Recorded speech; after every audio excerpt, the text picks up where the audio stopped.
Shot, he scores! And the Ballers win! Helena is no longer undefeated! I'm not superstitious, but I am a little stitious. Barons win! Barons win! Cody Jansen stopped 92 out of 95 shots, including a penalty shot in overtime. Somehow he still only wound up the third star of the game. You like that? Jansen has a heart. You're smoking crack!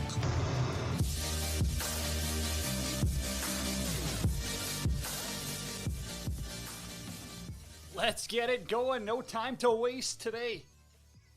Oh, has it been busy or what in the hockey world? Did I miss something? I was thinking we're getting a Wednesday, maybe a little chill. Maybe we'll get a cool guest on to tell some stories. And you're damn right, we got that. But we also got a million other stories to get to today. It's World Hockey Report presented by Lordco Auto Parts, the official auto parts retailer of Hockey Canada and Team Canada. Yeah, that's right. It's Cody Jansen here. Follow me on social media at Janner31_ and at World Hockey RPT. You can chime in anytime. Join the conversation. We're on 12 Ounce Sports, Facebook, Twitter, YouTube, Twitch, the website, Zingo TV channel 761 as well. Vaccinations, that's a hot topic today. You know, we're going to dive into that. We got, a couple of comments from Ken Holland earlier. That's locked and loaded to go in the vault whenever we're ready to roll with that. Plus, a couple of guys maybe come to camp unvaccinated. Jack Eichel, is he going to pass his physical even? We got more Evander Kane issues. Oh boy, there's a ton to get to. But hey, if you're on your way to the rink, or you're planning a trip to the rink, Lordco Auto Parts, they can ensure you've got everything you need for a smooth ride, from bright white headlight replacement bulbs for increased visibility during early morning or late night commutes, to battery maintainers. They're going to ensure your vehicle starts when the temperature drops outside. You know that's happening. We're in Alberta. Going to happen. Visit Lordco Auto Parts. Visit them today for knowledgeable service, quality parts, and accessories, or visit lordco.com to find a store near you. You can't go anywhere else. Lordco is the place to be. It's Cody Jansen with you live from the Pro Rock Broadcast Studios today in beautiful Alberta. Big show lined up. We'll get to some open line stuff. Kaprizov's got a new contract here. Maybe we'll get a couple of calls in on that one here. Open lines going on right now. We got former NHLer Chris Versteeg going to come on. You know Steeger's going to bring the heat every time. He's also got Clever, and we've got Pat Micheletti, former NHLer. Yeah, we are going to be talking to Pat about the Kaprizov deal. The phone line's buzzing already. Let's get to it right now. Hey, you're on with Cody and World Hockey Report. Hey, Janner, how we doing, buddy? This is Hoppy, isn't it? It sure is, man. What's going on, Hoppy? You're the first caller of the day, and we were just going to dive into, we got Pat Micheletti coming on later to talk about the Kaprizov deal. Give me your thoughts. Oh, man, that's a great way to tee it up. So basically anything I say here that's dumb will be immediately corrected by Pat. Exactly. You know what, man? Speculation's over, right? I mean, it's crazy what can happen in 36 hours. A couple days ago, I'm pretty sure anyone that had prematurely named their pets after Kaprizov were ready to sacrifice him because they didn't think he'd be here for training camp. So with this deal, was there any surprises? Are you happy with it? Oh, I think happy is maybe not the right word. At the end of the day, the deal's done, and that makes me happy. I don't think it's subjective at all to say that it's more than someone with his track record should be paid.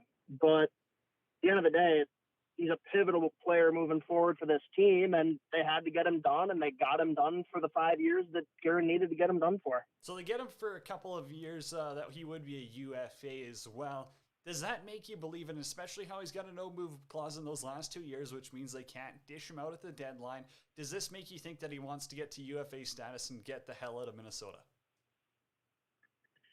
I don't think it necessarily means that. It certainly could, but for me, it just means he wants the flexibility to do so if this all hits the fan, right? Like, looking at the team right now, especially with the uncertainty with the buyouts of Parise and Suter, who knows what this team's going to look like at the end of this deal for them? If they're in a position to contend, which with everything Guerin and Brackett are doing, certainly optimistic, but hey, if they're in a good spot, why wouldn't he want to stay and go down as literally the best, undisputedly the best player in franchise history? But if things aren't looking great, yeah, why not jump ship, make more money, and go somewhere that's, well, I guess more of a Russian destination, if you will. One last one. How much do you think that having NHLers goes to the Olympics this year impact him signing? Do you think that played a big part in him saying, alrighty, I'll play in the NHL? I mean, it definitely doesn't hurt, right? Because I could definitely see that being a reason that he would have hung out for one more year to be able to play for the Olympic team and then jump back next year. But I guess that's a good question. I really don't know how much that might have been a factor. Hoppy, you're the man. Give everyone your Twitter handle. For sure. You can find me at State of Hoppy, and you can listen to our show at the Sota Pod. Appreciate you calling in today, man. Take care. Of course. Hey. Right there. Go give him a shout out. It's SodaPod. Isha's there as well. Hoppy's awesome. Hey, good. It's the open line. If you want to call in, we'll give out the number. It's 825-439-9119. That's 825-439-9119. We'll get to some calls if you want as well, but there's so much to get to, and I got to give my thoughts on the Oilers here. This could this get me in trouble? Yes. Yes, it fully could. But I have to say it. And especially after the Alex Stalock news broke today, I got a lot of thoughts. Here's Ken Holland earlier, though. We'll let him explain it from the media availability, what's happening with the Oilers' third tendy. Alex Stalock, he had COVID before the 56-game season, I think last year in January, and obviously missed part. And then he was cleared. He came, obviously was with us all year on the taxi squad. At the end of the year, we did a physical. Then he went home. He wanted to have additional tests, and through these additional tests, he found out that he maybe has some kind of a heart condition. He's seen a couple of cardiologists. He's looking to get additional opinions. I would say to you right now that based upon where we're at today, I don't anticipate that he'll play hockey this year, but if he does get further opinions, it might change his decision. I talked to his agent yesterday, Ben Hankinson. I've talked to Alex a couple of times in the last week. I know he was ready to, he called me about 2 weeks ago. He was all excited about coming to camp and pushing for a job. And then over the last 2 weeks has got some opinions different than the opinions that he had previously. So he's looking for additional information before he decides to play. And here's what pisses me off about that. And I got one more if I want to talk about this. The Oilers do have one unvaccinated player. I guess I'll roll this clip now and then I'll get to my point. As we speak today, when the season starts, I would anticipate that we'll have one player that's unvaccinated. I've talked to him a few times. Not sure where he's at. I got to talk to him here in the next day or so. You got to talk to him in the next day or so? What's happened the whole off season? How has this not been addressed? How is this dragging on out until day one of main camp? The preparation's a failure here. And then when you want to add on top that Duncan Keith, who reportedly got a J&J shot in the States, one shot, that's what it was supposed to be, not approved or not recognized in Canada, whatever. So he's got to get a second shot, and he's got to quarantine. But at training camp, they can have an unvaccinated player? Help me if I'm seeing something wrong, and join the conversation, of course. I don't care if you're watching Facebook, Twitter, YouTube, wherever. Give me your thoughts on this, because maybe I'm the crazy one here. Maybe I'm way off. But how does this make any sense that you can have a fully unvaccinated player at camp, but someone who's got one shot, maybe even his second shot, has to quarantine? I'm not a doctor, but that just sounds stupid. And also, if you're Ken Holland and company, you literally have Alex Stalock, who you had to talk about today, have his career almost, it possibly could be ended because of heart issues that are coming post-COVID, getting COVID. So now you're going to allow an unvaccinated player to training camp? I don't know. I got some issues with that. That does not rub the right way. And how you've got Columbus with the Stones to say, hey, if you're not vaccinated, don't bother coming. Eric, our social media manager, chimes in, says Keith reportedly skated with the team once already in the unofficial team skates. He did. Eric, you're completely correct. He skated in the captain's skates. And so now he's got to quarantine because he's got a second shot, or NHL protocols dictate that? Oh my goodness. And also, I mean, this isn't going to, there's, the unvaccinated player going to miss about 30 so games. Can't travel to the States. That's NHL protocol. Is it worth it? You got Tyler Bertuzzi in Detroit. He's not vaccinated yet. He's only going to miss like half those, but it's still going to cost him $400,000, $500,000 for the season. So for the Oilers, if this isn't a top six player, I think you got to say, hey, pack your bags and get your ass out of town or get vaccinated. Why would we go through this? And I'm not here to speculate on who it is exactly, but everyone's seen the tweets coming from Josh Archibald.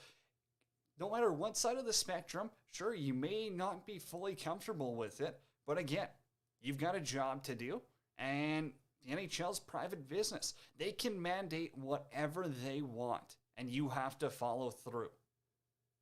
So for the Oilers to risk having a third or fourth line player miss 30 to 40 games? What about playoffs? It just doesn't make sense how this has got so far out of hand, and it's a complete failure, in my opinion, based on the fact that the Oilers have Alex Stalock right now, who was penciled in to be their third goaltender, if not compete for a backup role, have his career borderline ended due to issues after COVID. That pisses me off. There's no way to sugarcoat it. There's no way at all to sugarcoat that. Other stories going on that we are going to talk about. We already talked Kaprizov deal. The phone lines are open there. Hoppy got in early. Kaprizov got 5 years, $9 million, $45 million total. A couple other signings I'll rip through. Elvis Merzlikins in Columbus, 5 years, $5.4 million per for him. Cal Peterson in LA got 3x5, $15 million. That's a lot, is that not? I seen Matt Naif had chimed in, said, oof, that seems like a hefty payment. Rasmus Dahlin's done 3 years, $6 million. Get him to UFA status, get him out of Buffalo. And Robert Thomas, 2x2.8 in St. Louis. I got a couple of comparables as well. Let me know your thoughts in the chat anytime. We're on Twitter at World Hockey RPT, Facebook, YouTube, wherever you are watching from. I want to know some comparables here. Because is Elias Pettersson, is that a comparable for Kaprizov? Should he be signing a 5x9? Should he be signing a 5x8? Is he as good as Kaprizov? Is he as big of a game changer? I'm not sure. I think if you got to choose one or the other, I think Kaprizov is a player who 9 out of 10 NHL GMs would probably take over Elias Pettersson. And for Cal Peterson now, is he a $5 million goaltender? After having, a 9-11 last year? Linus Ullmark got $5 million, and he had a 9-17 on the worst team in the league. Buffalo was trash last year, and Ullmark had a 9.17. He was that much better than Cal Peterson, and they got the exact same deal, a little bit less term. That's a high price to pay if you're LA. Now you got Rasmus Dahlin, 3x6. You can try compare him to Quinn Hughes. I think the offensive side is a little bit different. Obviously, Daniel chimes in. Do you expect Edmonton to do something with their goalies here? Yes, and I believe that Elliot Friedman did say on 32 Thoughts that they're going to be looking at likely another veteran goaltender as that third guy, because you don't want Stuart Skinner or Ilya Konovalov to be that third goaltender, because that keeps them out of the minors, and that means that they're not going to be playing games because they're not NHL goaltenders right now. They're not. And so what's the point of having them be practice guys? Skinner's got to get a full season down in the minors, and Konovalov, I think there's still an adjustment in his game that needs to happen. Just watching him in that rookie game, he wasn't bad against the Flames. He only allowed 2. They had 2 empty netters that they allowed. He's not bad. He's going to get preseason time against some real teams, you'd have to assume, but he's definitely not ready for the NHL. I will stick by that one 100%. We asked it on Twitter at World Hockey RPT as well. You know, who would you rather have as your third goalie this season? We included Stalock. We didn't know the health issues. He got 48% of the votes. Konovalov got 29%. Stuart Skinner got 23%. I think from here on out, and I don't know the exact names of someone they might consider going after. Obviously, you know, you don't look to trade and bring in someone with a big cap hit. I mean, I would have said it. Craig Anderson would have been perfect, but why would he really, really want to come? Daniel chimed back, said Konovalov is going to be good, but I expect him to be ready next year. I think that's a lot more of a fair assessment, Daniel. I really do. I think that it's going to take some time, but I also like the competition factor now. And not to say Olivier Rodrigues doesn't have a single chance or a sniff at the NHL, but he's nowhere near where he needs to be, especially on a Stuart Skinner, you know, or Konovalov. Those are two pretty elite guys. We got to head off to a commercial break, though. Coming up next, we got Chris Versteeg, former NHLer. He's going to join us. It's Cody Jansen, and you are locked and loaded to World Hockey Report. It's a beautiful Wednesday in Alberta. Back with Chris Versteeg after this.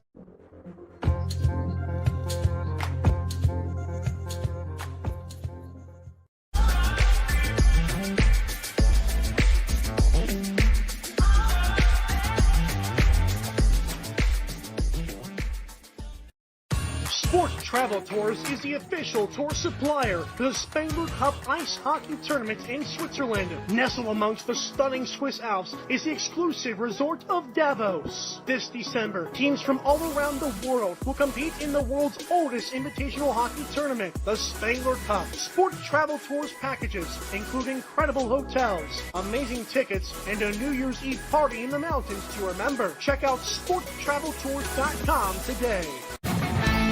Week 2 of football's in the books. Now it's time to get ready for week number 3 with DraftKings Sportsbook, an official sports betting partner of the NFL. To kick off another action-packed week, DraftKings is giving new customers $150 instantly when they bet $1 on any football game. Listen up, because you don't want to miss this. Head to the DraftKings Sportsbook app now and place a $1 bet on any Week 3 game to receive $150 in free bets instantly. If not, they got daily fantasy contests, and they'll give it all new customers a free shot at $1 million in total prizes with their first deposit. Download the DraftKings Sportsbook app now and use promo code THPN to receive $150 in free bets when you place $1 bet on any football game. That's promo code THPN this week at the DraftKings Sportsbook, an official sports betting partner of the NFL. Must be 21 years or older in New Jersey, Indiana, or Pennsylvania only. New customers only. Minimum $5 deposit and $1 wager required. One per customer. Restrictions apply. See DraftKings.com/sportsbook for details. Gambling problem? Call 1-800-GAMBLER or in Indiana 1-800-9-WITH-IT.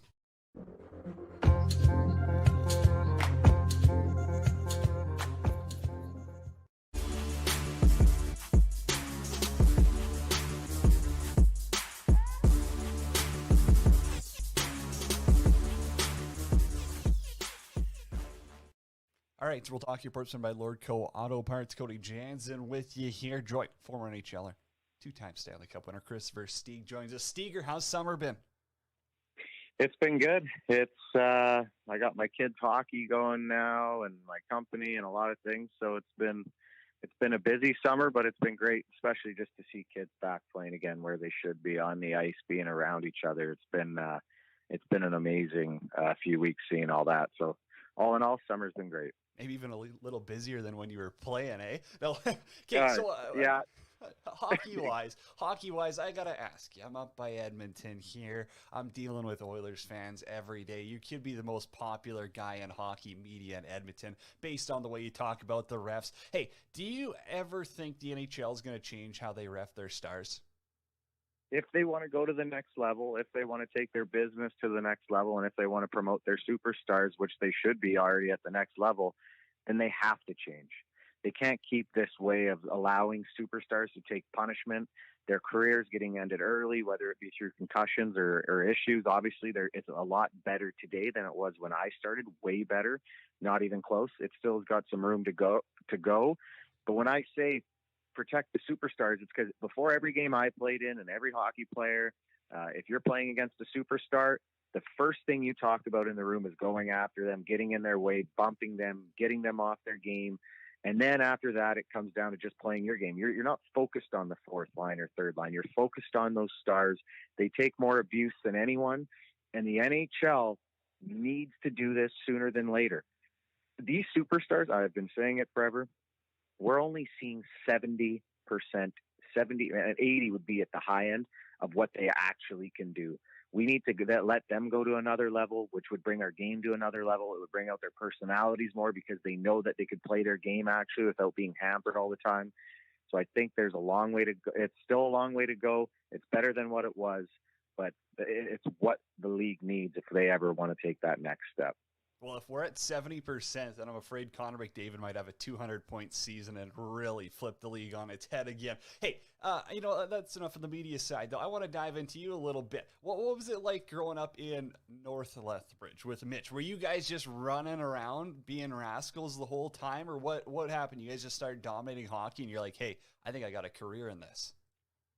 Yeah, I'll tell you what. When everyone asks where'd you grow up, it's North Lethbridge.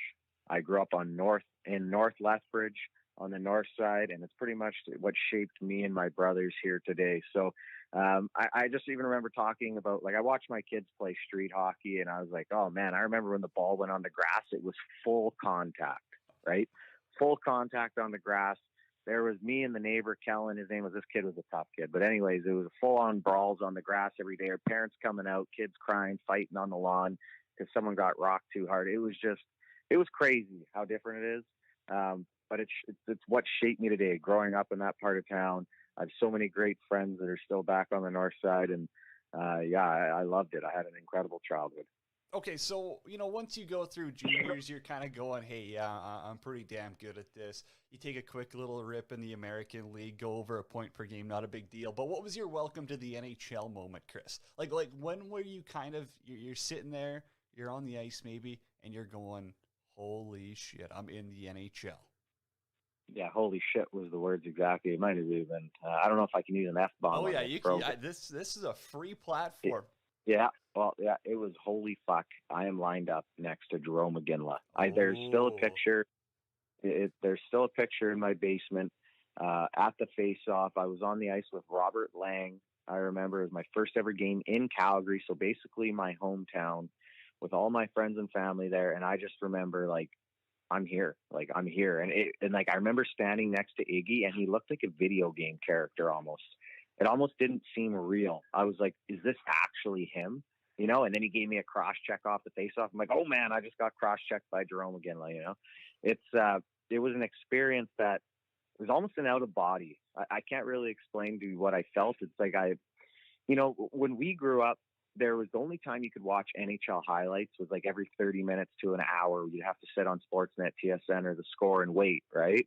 It's not today where you can get constant media of every game. You could go on the internet and do whatever. So we weren't always seeing these guys. So when we saw them, it was almost like these God figures, to me anyways. I don't know what it felt like to anyone else, but Iginla in Southern Alberta was a god down there. And so when I got to the NHL, that was basically probably the fifth or sixth time I've ever been in an NHL building. and I'm next to him, and everyone's there. And again, yeah, it wasn't even reality to me. It was unbelievable. That's a pretty good guy to be lined up against. I know I've talked to other guys who are kind of like, oh, maybe when I played against Mario or lined up against Brett Hall. Jarome Iginla, for someone who grew up in Alberta or Saskatchewan, the prairies in general, yeah, he was probably one of the best, or especially in those 2000s eras. And exactly, and I can kind of expand on that. In 2004, right before actually I got drafted to Boston, I was cheering for, like, I was always an Edmonton fan, right? Crazy Edmonton fan. But what happened was Calgary was going far in the playoffs, and finally I was like, I'm going to join in on all these Calgary parties. There was parties all over Lethbridge, right? Every night. I had like a puck on my head. I was cheering on Iggy, and then 2.5 years later, I'm playing against him. It was wild. For 3 years later. Things change pretty quick there. Hey, let's go to 2010. Obviously, with the Hawks, you guys win the cup. But I want to talk about you here. You scored 2 in the Stanley Cup Finals there. Is that one of your best years of hockey ever? I mean, personally, you were just tearing it up. In playoffs, you were buzzing around too. Yeah, I mean, the year before, actually, in playoffs as a rookie, having 12 points in 17 games was some of the best hockey I played too. And those 2 playoff runs, I had one bad round. I think it was against Nashville in the 2010 playoffs. I didn't play my best, but those others, yeah, he let me know each and every second that round. But that next round against Vancouver was arguably the best hockey maybe I've ever played in my life. And then, yeah, being able to score a couple of goals in the Stanley Cup Finals, again, those are those moments that you remember forever. But the biggest thing I remember about the Stanley Cup Finals is Game 1 in Chicago. I always was the DJ, and I put the list together for On the Ice, and we came out to Eminem. What's the Eminem song? Walk Together, or when it's like I can't think right now. But whatever, it's the Eminem song that came out in 2010. You'll find it. Not Afraid. Okay. And it was playing, and it was like that kind of speech that leads the song, and we're walking on the ice, and I remember Kaner skating around, and he looks at me in the face, and the whole stands is packed. Like, everyone's already there for warm-ups, and Kaner just looks at me, and he goes, holy shit, this is crazy. That was still like a vision ingrained in my mind. Like, we're in the Stanley Cup Finals, this 6 songs pumping, and this place is packed, and we're about to play hockey. It was, that's a moment that even almost more than the game stands out to me. Chills. Yeah. I mean, the Chicago Stadium, it's one of the best barns in the league, especially when you guys were having playoff success. I can't even imagine. Hey, quick math question for you here. Let's talk about that cup parade. What was your blood alcohol content at when you jump up there and start rapping?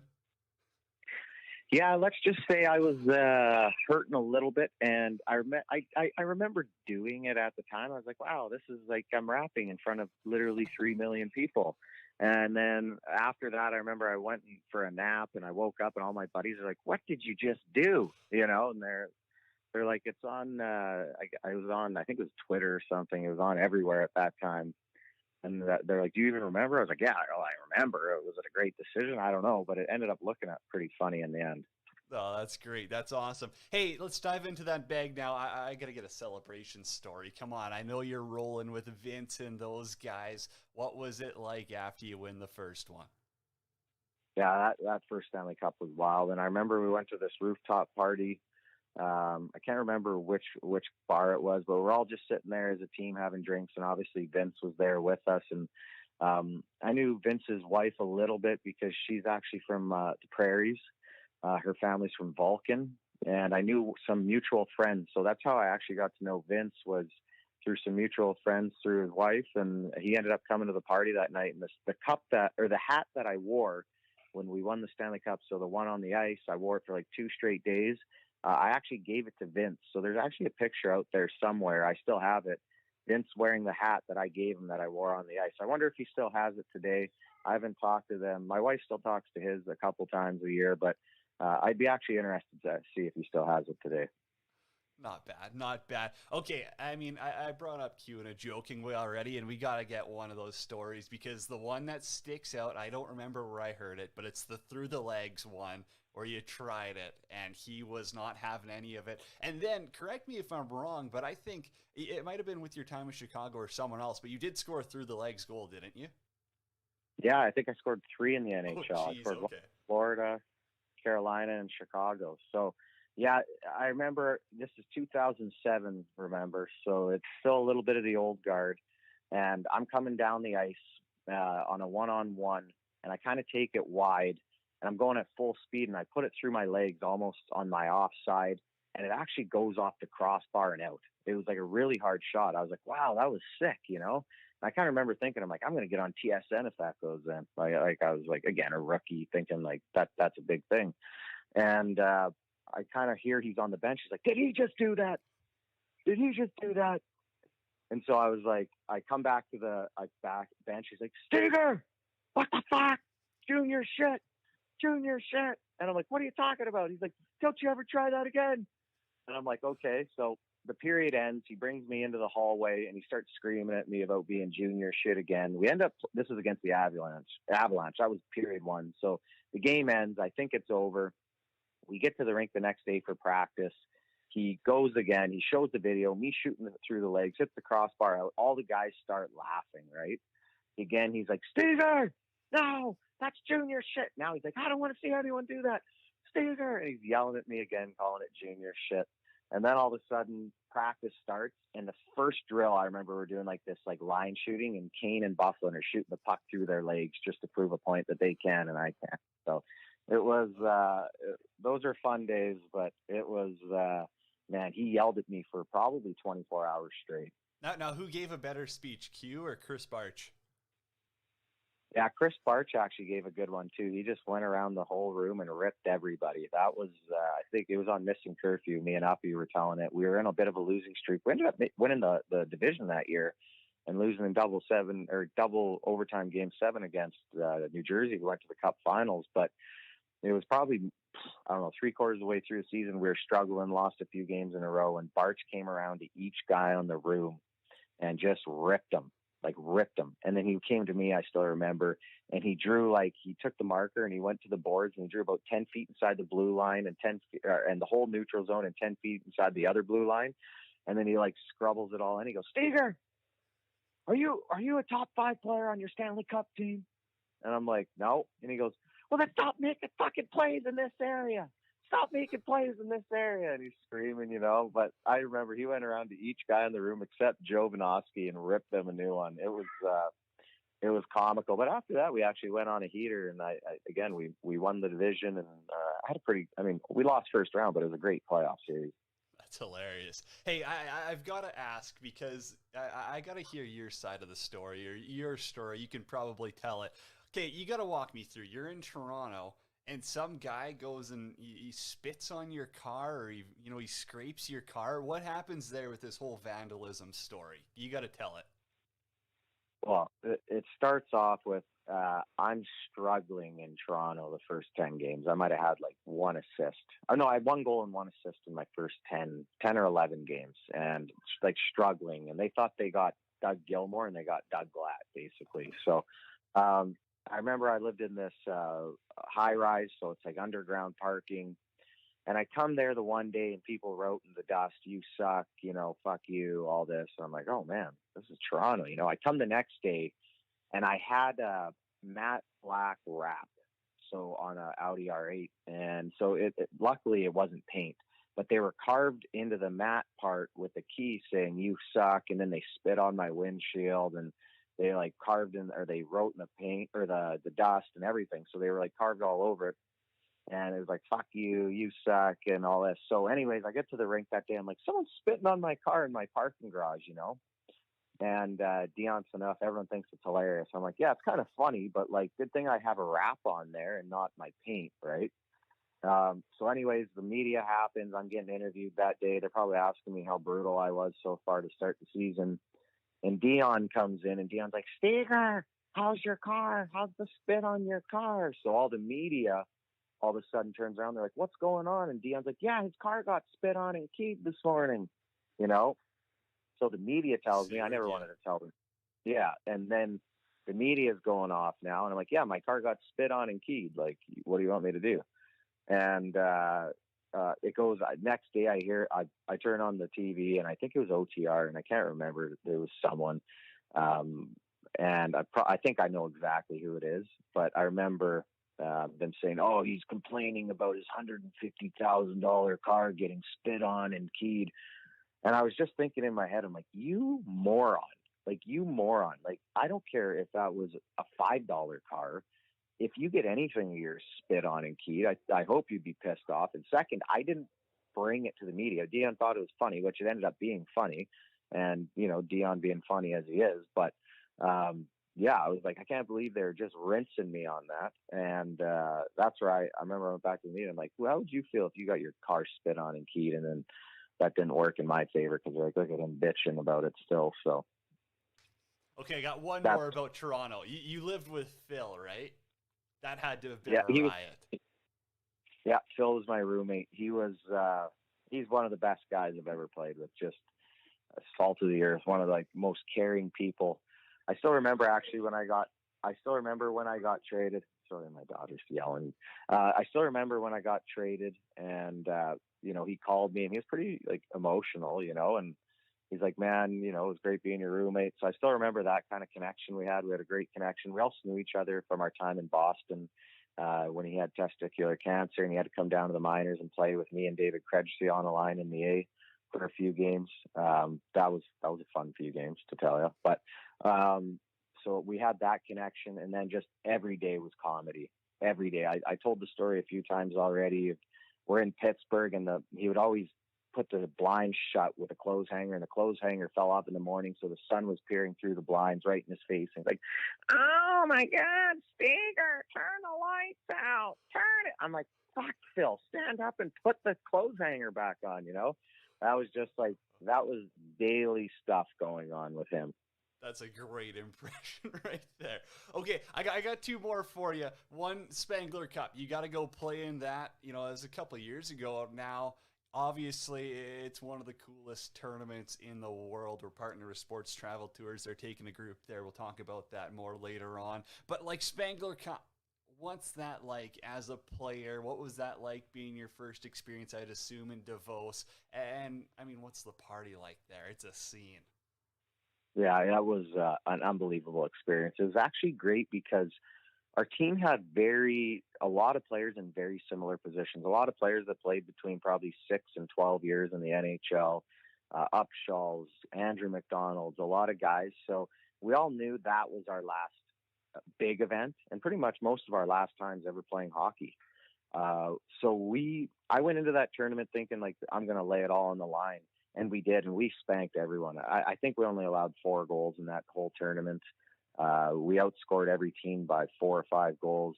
But it was just a bunch of guys that laid it all on the line because it was our one last time pretty much playing the sport we love. So it was great chemistry, a great group of guys.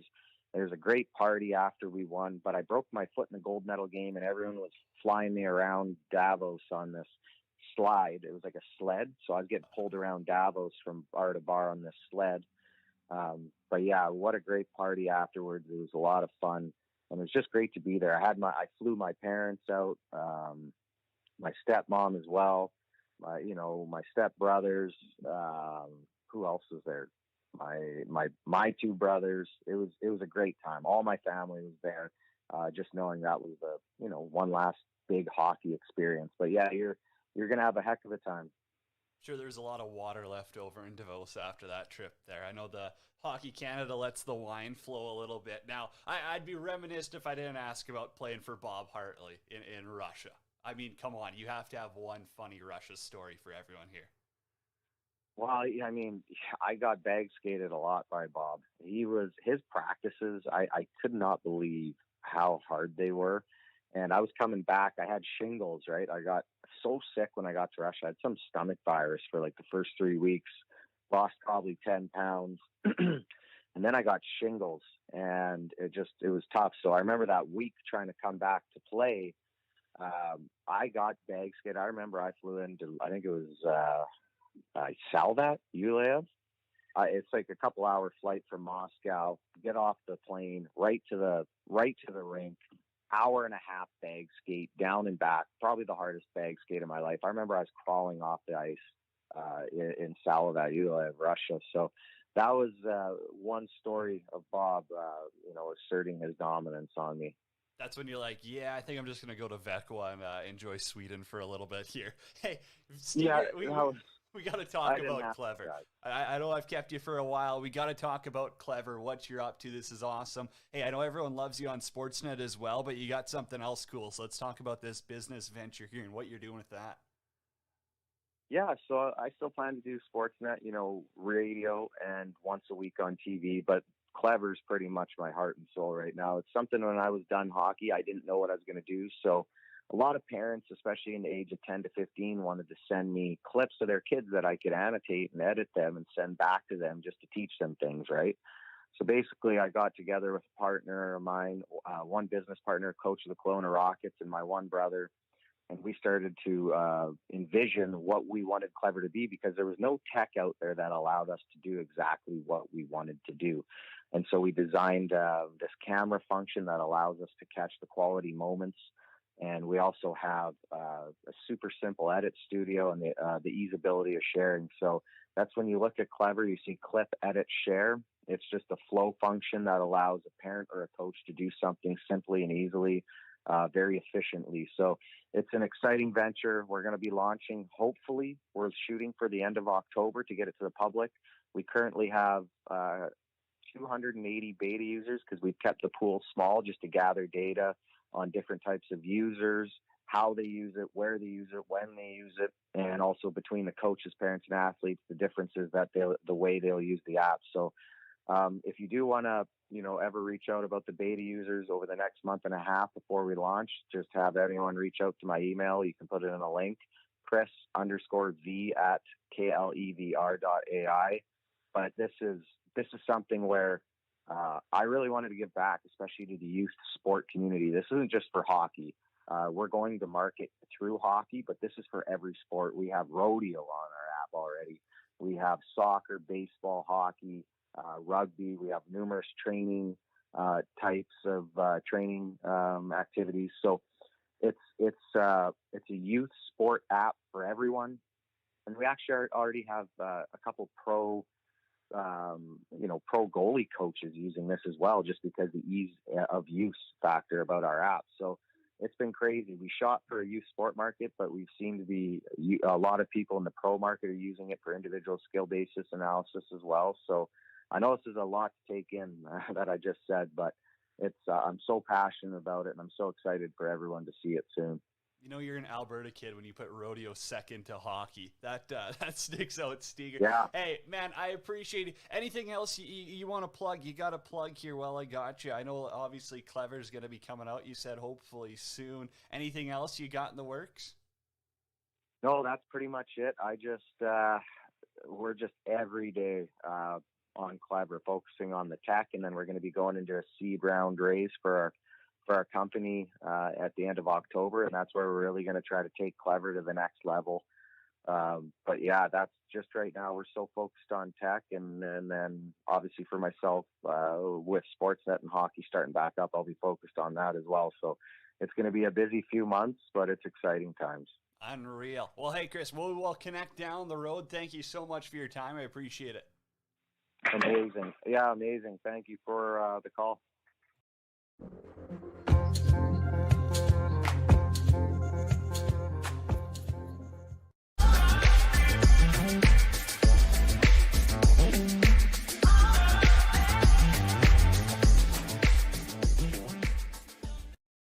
Sport Travel Tours is the official tour supplier to the Spengler Cup Ice Hockey Tournament in Switzerland. Nestled amongst the stunning Swiss Alps is the exclusive resort of Davos. This December, teams from all around the world will compete in the world's oldest invitational hockey tournament, the Spengler Cup. Sport Travel Tours packages include incredible hotels, amazing tickets, and a New Year's Eve party in the mountains to remember. Check out sporttraveltours.com today.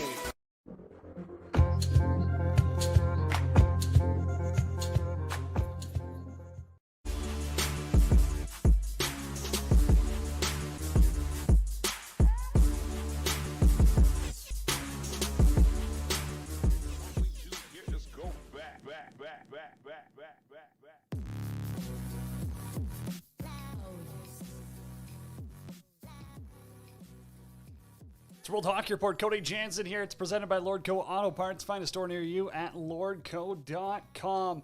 Let's head back to the Quackstats hotline and bring on our friend from the great state of Minnesota. It's Pat Micheletti joining us. Pat, Kaprizov gets his deal. I know we had talked before. You said $8-9 million was going to be the range. Well, they settled on $9 and a 5-year deal. Were you surprised? Anything stick out to you? Well, first of all, I think the whole state of Minnesota can breathe a little bit easier now that he is signed. I think as I've told you guys before, I never thought money was going to be the issue with the Minnesota Wild. This whole deal came down to the number of years. It was termed from the get-go. One side, the Kaprizov side, wanted, a shorter term deal, and obviously Minnesota wanted to go to max and go 8 years. And ultimately, it's where I thought they would settle at about the 5-year range, maybe 4, but it ended up being 5. And I think both sides are happy. I think. Obviously Minnesota would have loved to gotten this done, a couple months ago, but he is in town. He is vaccinated. He is quarantined, and he will be on the ice tomorrow at the start of camp. Now, Minnesota Wild fans better than anyone here. How quick, and especially with all the drama that this caused this offseason, how quick are they going to turn on him if he has another rough start to the season, especially since his division this year is going to be a lot tougher than last year? Well, the way I look at this team, they bought out Parise, they bought out Suter. They still needed to get younger, and hence probably the buyouts. It wouldn't shock me if this team took a step back from what they did a year ago. And I say that more in still of that transitional phase. They've got Marco Rossi, who's healthy and in camp.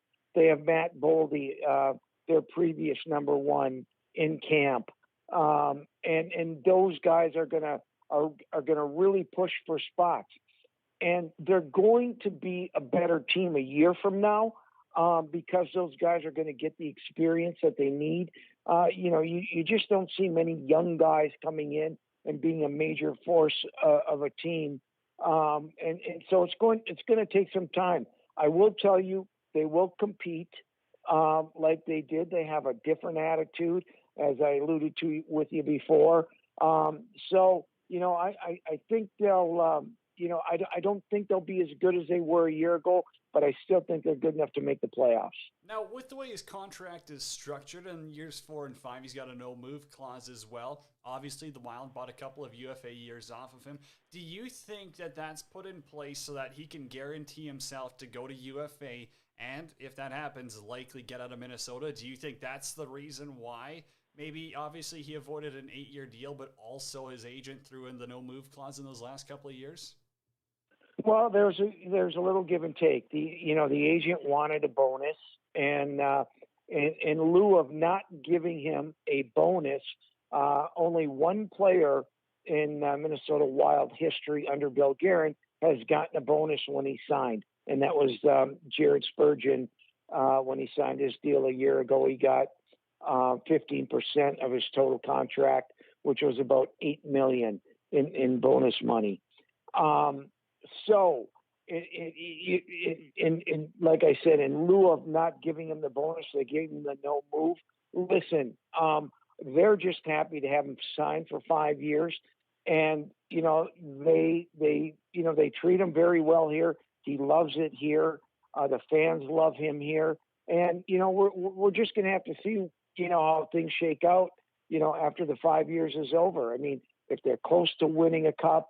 If he feels that, this is a team in an area that he wants to stay in, there's so many factors that are involved, but ultimately right now, they know they have him tied up for the next 5 years.